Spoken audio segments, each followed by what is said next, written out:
Hello and most welcome to 1427 of the series. Let's see if I can find a clear spot here to put it on.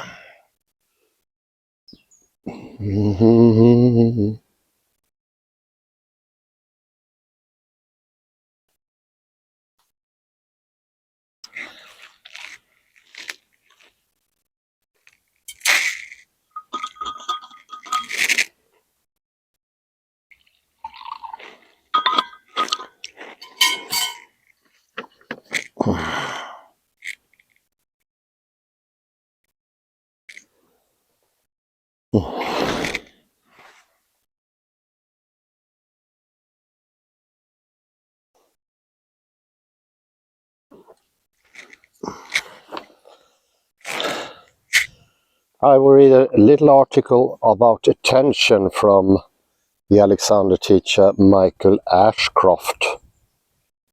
It's called HDHD and the Alexander technique, but it covers interesting things connected to attention.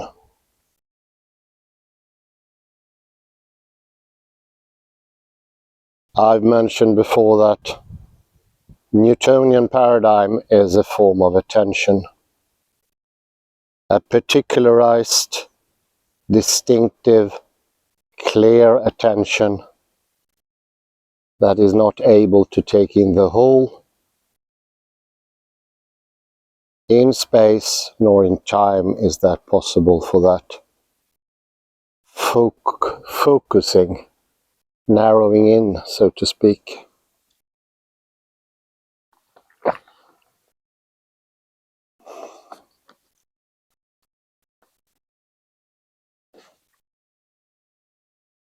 Michael Ashcroft is using the discoveries made by Iain McGilchrist to help make his own Alexander technique in concord with the findings about the left and right hemispheres.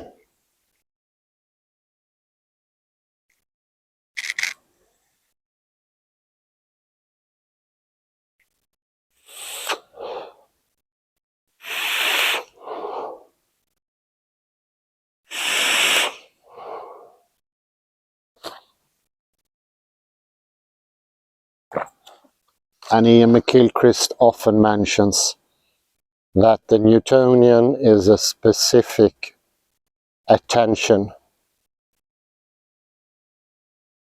You could also say it's a specific mode, or the Heideggerian Stimmung.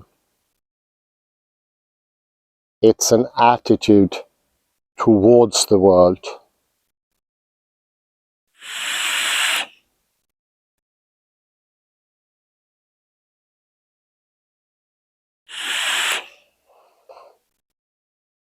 What Michael Ashcroft is after is the widened and more inclusive attention of the right hemisphere. That is what he calls expanding awareness.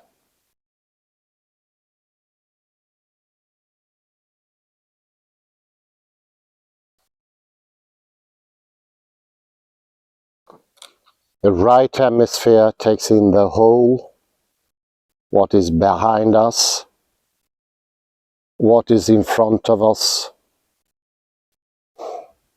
above us, underneath us, and interiorly. Our thinking, our understandings, how we approach the world. Is it a soft way or is it a hard way?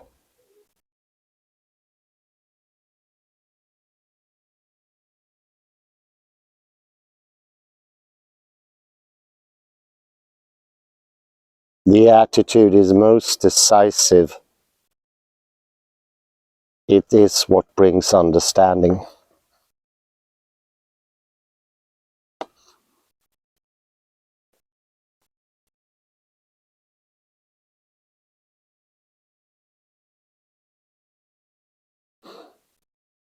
What sparked the article by Michael Ashcroft was a thread on the internet, probably Instagram, and how a person named Thomas made good use of the findings of expanding awareness in his struggle to uphold the tension within a background as a sufferer of ADHD.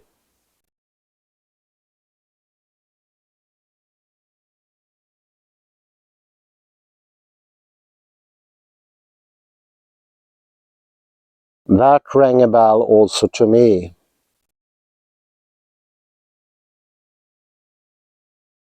Iain McGilchrist has many times pointed out that research indicates that ADHD is a modern phenomenon. It's the exclusiveness,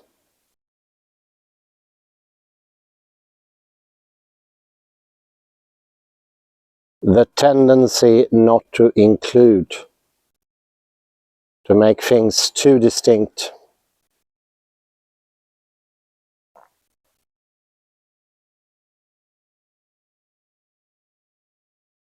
To particularize. And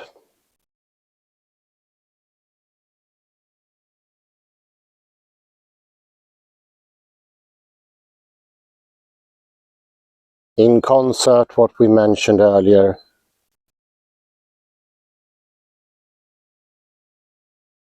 in 1426, when we read the book by Terry Mark Starlow, that the standard way is an absolute exclusion of the subject from what's around them.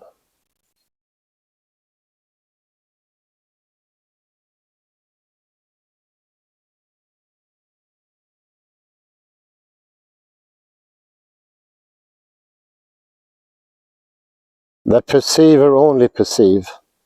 Light waves are coming in. Forms are measured by the subject. Distances, depths, colors.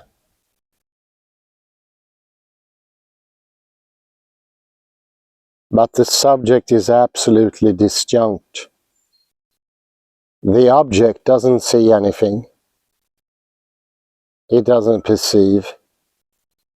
It's dead out there.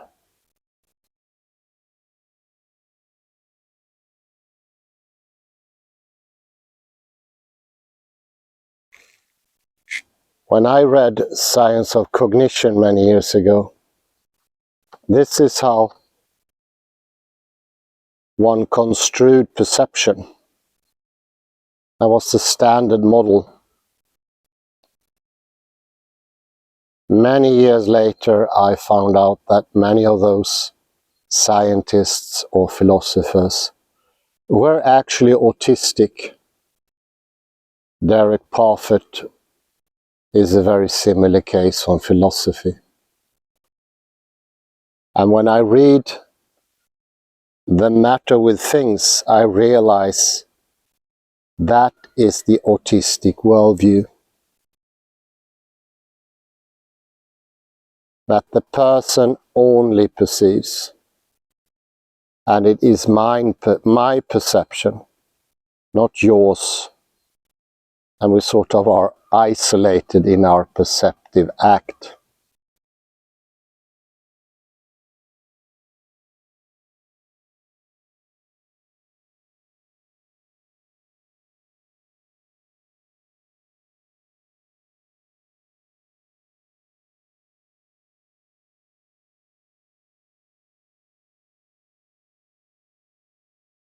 Thank God that is not the general science of cognition anymore. Nobody talks about the perceiver and the perceived. We use affordances, and we see understanding as a movement that is neither inside nor outside.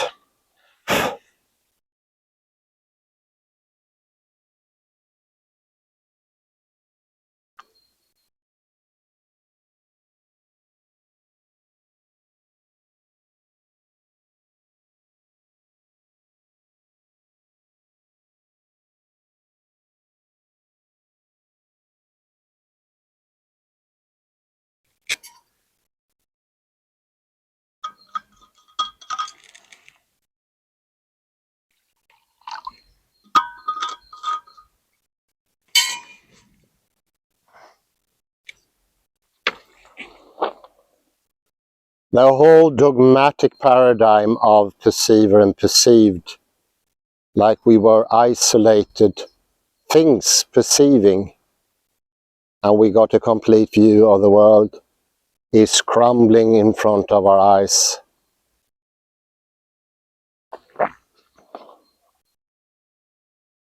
It's a certain misuse of language, to use Wittgensteinian terms.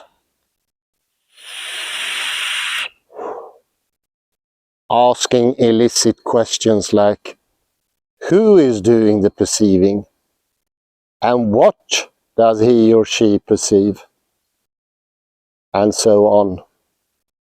Abnormal questions.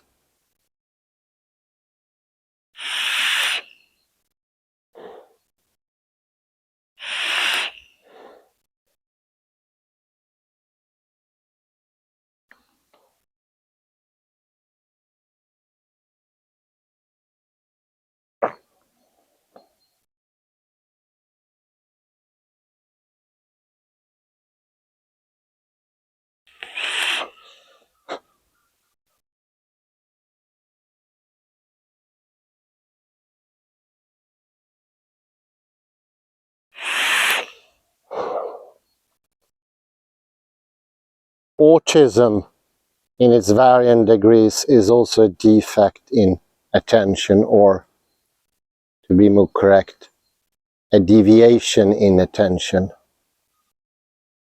It is too particular, it's too clear, it's so too distinct.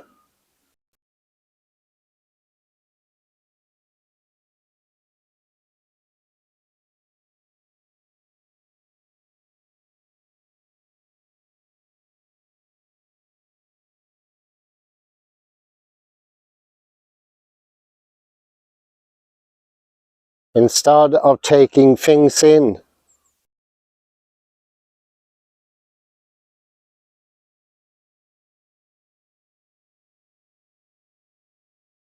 the autistic within himself asks questions. What are the qualities? How do they look? Defining, structuring.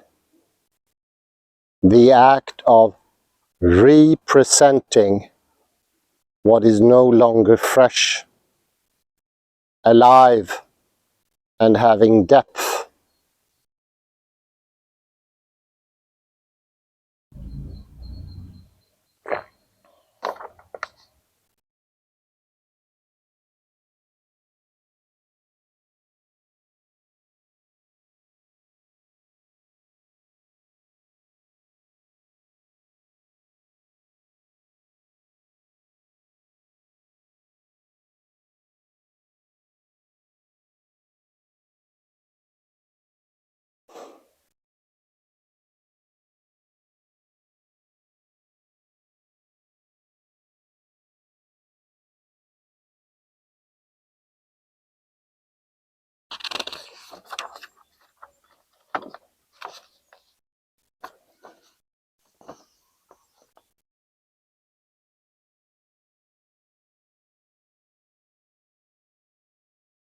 Michael Ashcroft makes a distinction between attention versus awareness.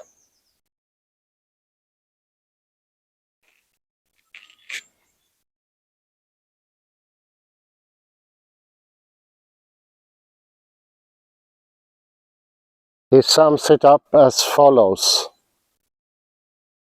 1.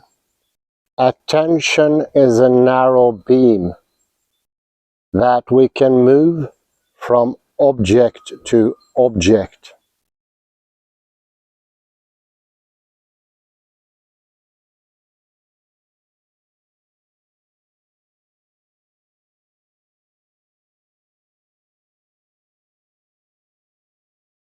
Although it can jump of its own accord to varying extents depending on the person and practice.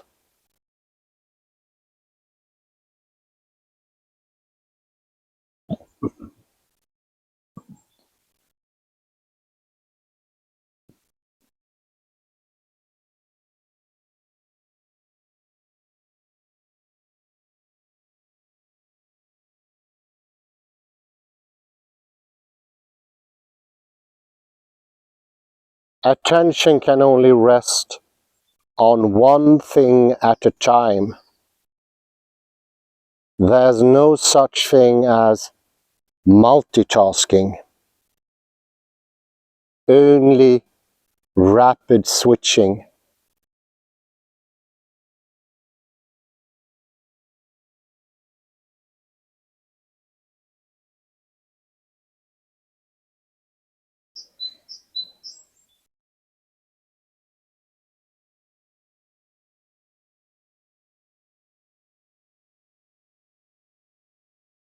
Awareness is the entire sets of things around and within you that you are able to notice.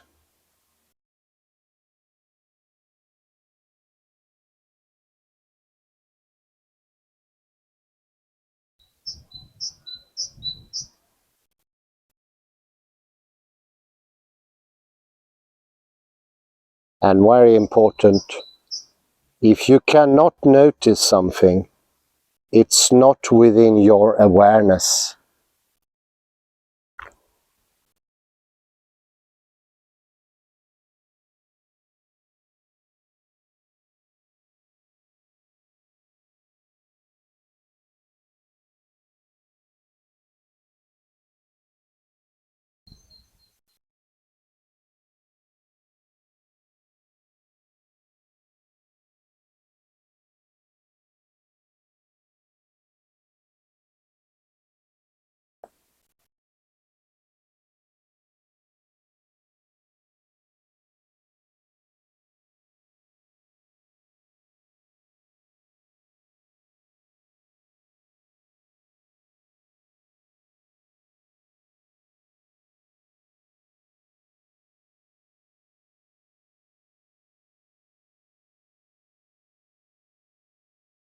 Awareness has size and shape, which both change continuously.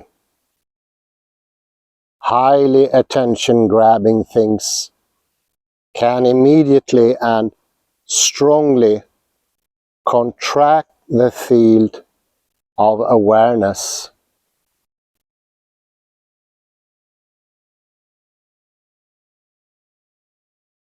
A phenomenon commonly known as tunnel vision or target fixation.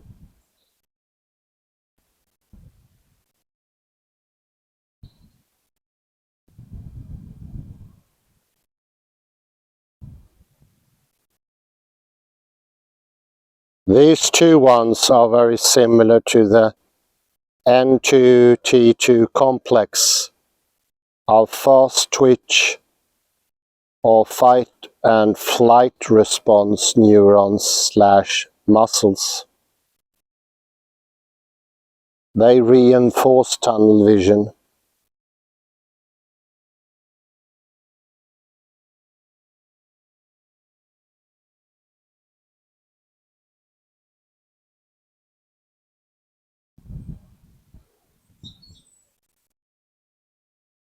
Awareness contains, but also constrains attention.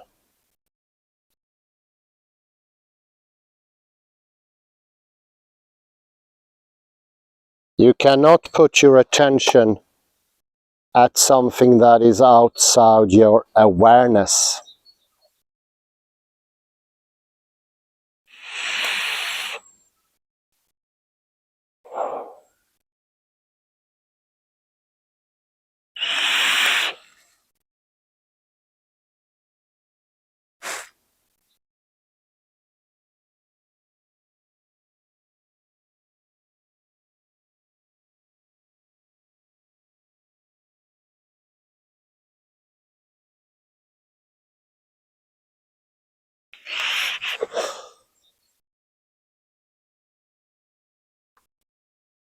So awareness is the widening of our whole being, our body and mind as spirals, or the quantum field.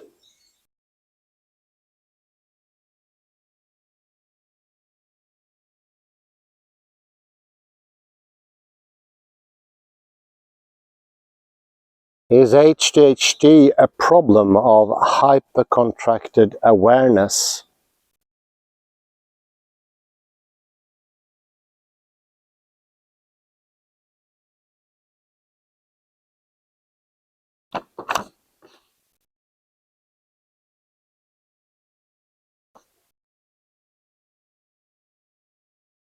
Michael Ashcroft suggests that awareness could be dwindled down to a tiny blob of awareness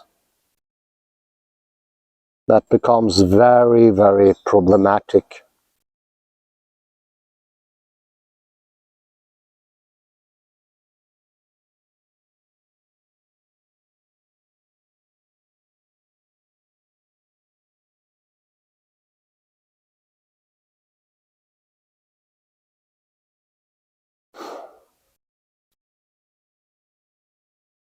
You stop noticing things exogenous and exogenous. Your proper perception of thinking becomes impossible. Your focal setting is too narrowed down. It only allows one thing at a time in the end, all else being blocked out.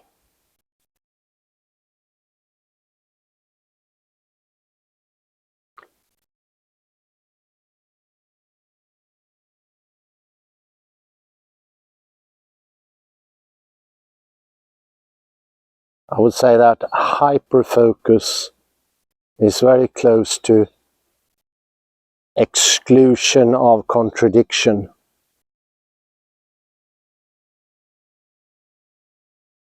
Because according to the hypercontraction, everything outside is contradicting or being the space, Newtonian space, of the thing one is trying to zoom into or define with strict borders. There can be no complementarity or very little.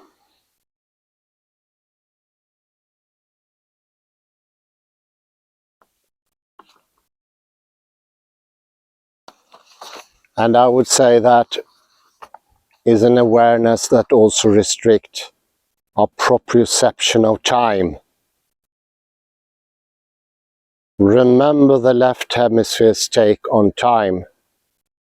Disjunct moments without a flow, and in each moment no understanding of what is going to come, and neither no perception of what has happened.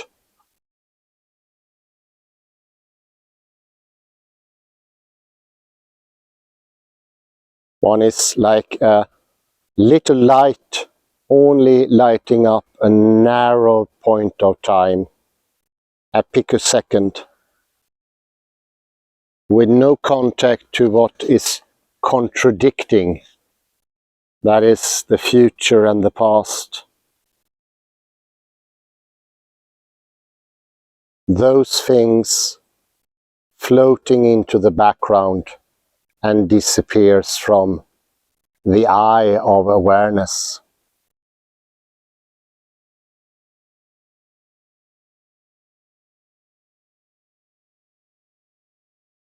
And of course there is very little fractality here.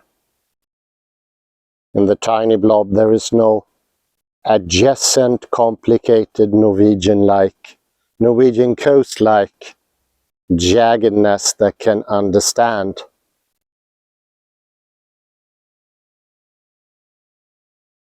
As we said in the last lecture, it's the jaggedness, the borders that understands.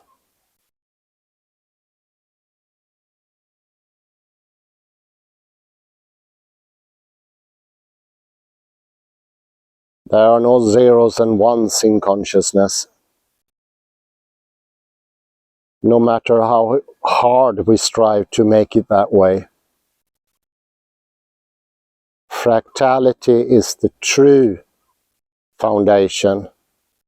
There are not really any straight lines or absolute numbers like 1 or 2.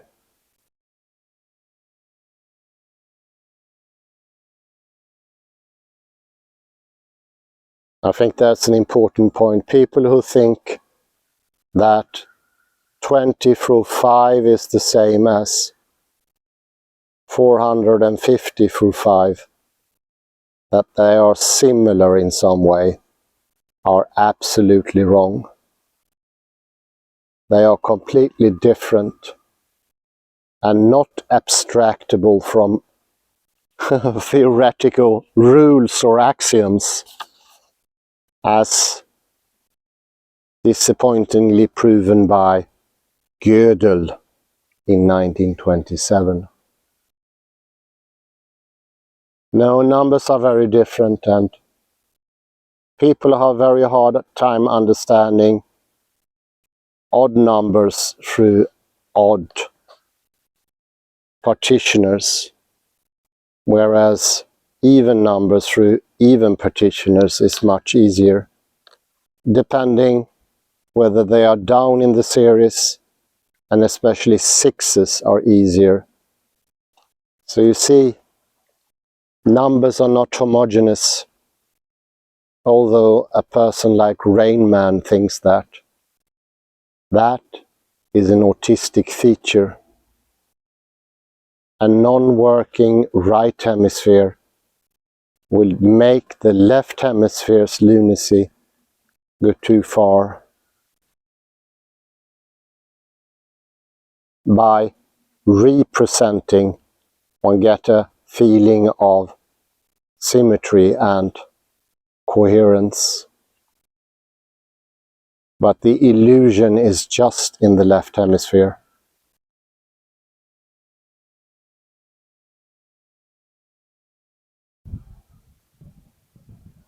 Not in reality, and especially not within the subject. A left hemisphere dominance makes one not being able to see one's own understanding. That is one of the more persistent features of left hemisphere dominance. Lack of interior, which also leads, as Michael Ashcroft points out, to a lack of exterior. Well, I need to dwindle further. I say thank you very much. And this is also to test how much the wind affects this microphone system. Do remark or comment. I say thank you very much and have a very pleasant afternoon. Bye bye for now. And here we have finally some sunshine.